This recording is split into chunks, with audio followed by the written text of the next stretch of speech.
Hey there, everybody. Thanks for joining me for another one-man review. Today I will be dipping into volume 14 of Dragon Ball Z.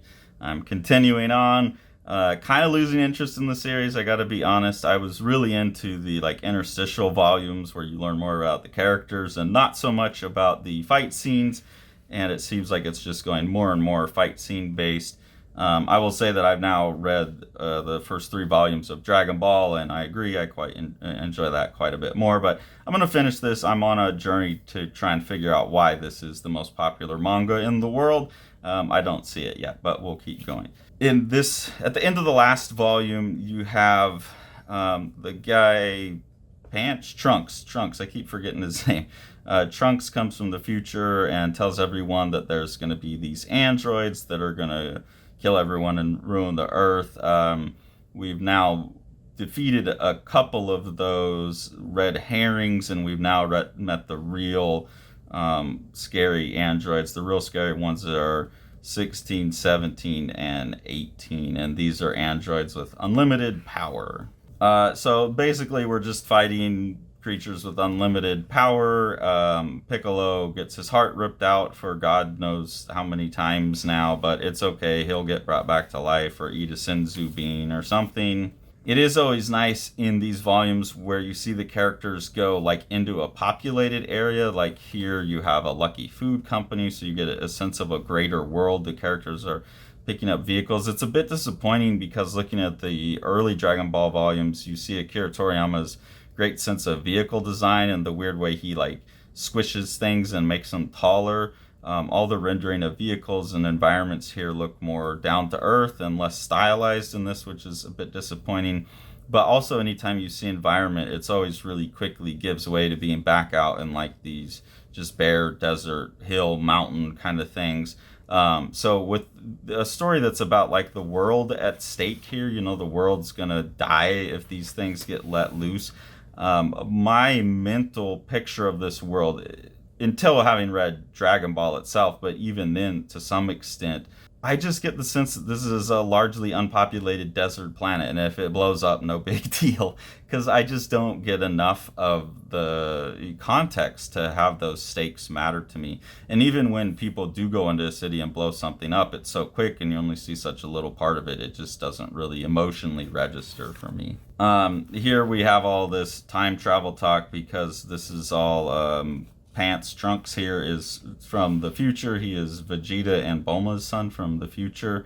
And now they're talking about, oh, right, the future of that timeline would be saved, but there'd be no change in this timeline. So even though I came back to save my future by changing the past, I can't do that. So we're going to have to. And you just get tied up in all of the contradictions of time travel. I think time travel and multiverses are two almost unexcusable sins that should never. The only time travel story that anyone should ever watch is Bill and Ted's Excellent Adventure. Other than that, people shouldn't be allowed to write the damn things. Even Back to the Future. Fuck those movies. They don't make sense. They're confusing. I just don't like time travel and multiple realities. So you're throwing that in on top of all of this other stuff, and this is where I'm starting to have a pretty hard time with this book. In the time travel now, we got an extra kink in a mystery where Trunks' ship has been found as an old relic.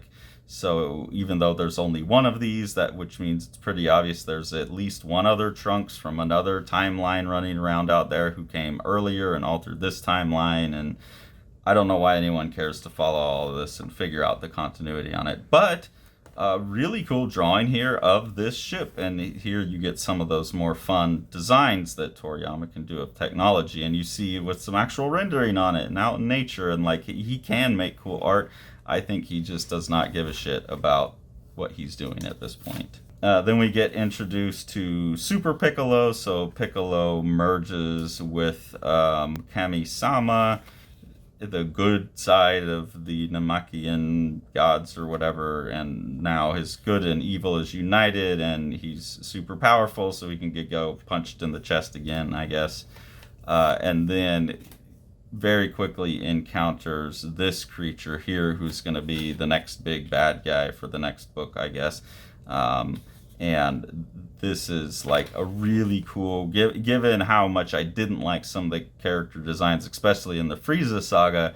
I really like the design of this kind of bug-like creature here, and I feel like this fits better with the type of figure that Toriyama can render by going like a little thinner and stretching the proportions. He's getting like a better sense of anatomy, and he can break it up with all of the designs so it looks less like a muscle guy or an action figure that he's posing. But I'm curious to see how dynamic he'll be able to get this design in the next volume, because I still feel like when he's not working with the rubbery cartoony characters, all of his action poses are still kind of stiff. I'm seeing him more and more as like the Japanese equivalent to Rob Liefeld, where his anatomy sucks, like nothing really makes sense, but it really seems to have an energy that appeals to like a 12-year-old.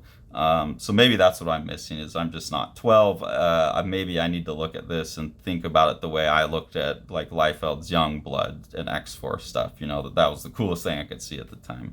But I just think that, it's not the most interesting action figures I've ever seen, and not the most interesting action sequences. And when I look back at the old Dragon Ball stuff that I've actually read the first 3 volumes now, his action sequences in that are great because he's working with these kind of more rubbery figures that he's able to get more expression out of.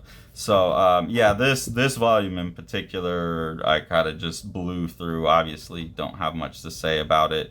I think we got 10 or 11 volumes of this to go, but luckily they read real quick, and I'll persist. I do really want to see if I can find what it is that people like. I'm assuming if I haven't found it by volume 14, I'm probably just missing it. So if people could kind of tell me in the comments what to be looking for as I go forward, so maybe I can see past some of the things I dislike and focus on the things that people do like. That would be very helpful.